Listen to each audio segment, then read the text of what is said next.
მოგესალმებით მეგობრებო.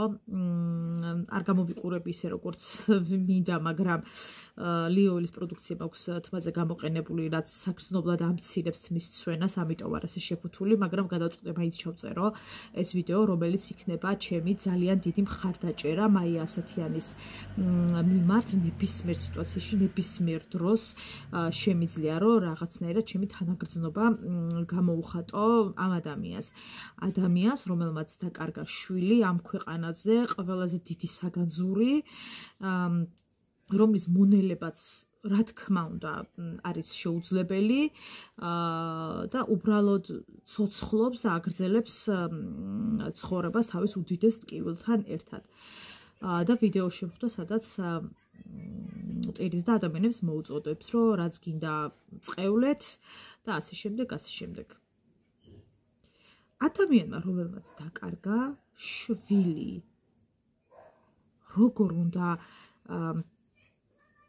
წარმოიდგინოთ თქვენს ტვინში აი ეს სიმდაბლე, რომ ადამიანს დაუწეროთ, რომ მალე წახვალ შეშულთან, რას გავხარ, რასაცოცხლებელი ხარ, იმიტომ რომ შესაძლოა ტუჩის კორექცია გაიკეთა, იმიტომ რომ რაღაცა შესაძლოა ბასეინზე იყო, ეგვიპტეში ისვენებდა და ასე შემდეგ.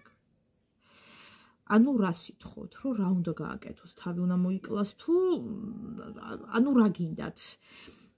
რა დროს იქნებით ბედნიერები, რომ რა გააკეთოს?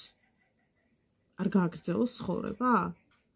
ადამიანმა, რომელმაც დაკარგა შვილი, ეს არ ნიშნავს იმას, რომ არ ვიცი, ოთახიდან აღარ უნდა გამოვიდეს, უნდა ჩაიცვალოს კოჭებამდე კაბა და თავჩარგული ვიდეოები იყოს, უი როგორ გლოვობს.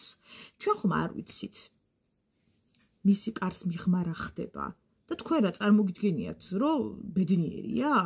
მე ვერ წარმომიდგენია არსებობდეს შვილმკვდარი დედა, რომელიც იქნება ბედნიერი. ბედნიერი ვეხარასოდეს ვეღარ იქნება.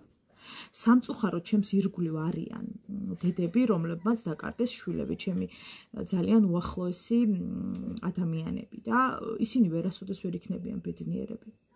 მათ ეტყობათ რამხელა უბედურებას ატარებენ იმ სიცილის მიღმა, სადღაც რაღაცის ყიდვის მიღმა ყველაფრის მიუხედავად მათ ეტყობათ აი ეს დიდი ტრაგედია და უკაცრავად რომ თქვენს დასანახად ვერ ბღავის ხალხი იმის დასამტკიცებლად თუ უი შულს გლოვობენ. როგორ უნდა იკადროთ ადამიანს უთხრათ, რომ მალე წახვალ შენ შულთან შესაძლებელი ხარ, იმიტომ რომ ტუჩის კორექცია გაიკეთა? მე არ ვიცი თქვენ რა კატეგორიის ადამიანები ხართ, მაგრამ სამარცხვინო ქცევები გაქვთ, სამარცხვინო ადამიანები ხართ და მადლობა ღმერთს, რომ არ ხართ ჩემი შვილი და არ ვარ თქვენი შვილი და ასე შემდეგ.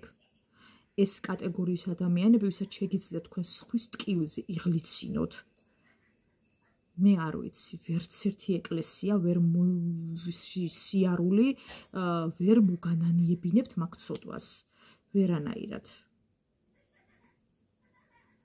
მე არ ვიცი, ძალიან მომხვდა გულზე ეს ყველაფერი, იმიტომ რომ მე ჩემს ირგვლივ მყავს ადამიანები, ვინც ამხელა ტრაგედიით ცხოვრობენ და ვერ წარმომიდგენია ამ ადამიანებს როგორ უნდა ვუთხრან, როგორ უნდა გავიფიქრო, რომ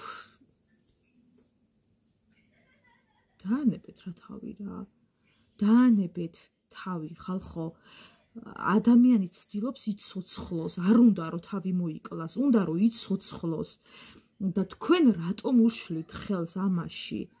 მის ტკივილში ცხოვრობს, მის ტრაგედიაში ცხოვრობს და გაიკეთოს ის ტუჩი თუ უნდა, თუ წამიერად ბედნიერი იქნება, იყოს ბედნიერი, რა გინდათ ხალხო, რა ბოროტი ხალხი ხართ, რა კატეგორიის ადამიანები ხართ, სად იზრდებით, ვინ გზრდით? მე მარტო გაზრდა რო არაფერს ნიშნავს, ეს კარგად ვიცით.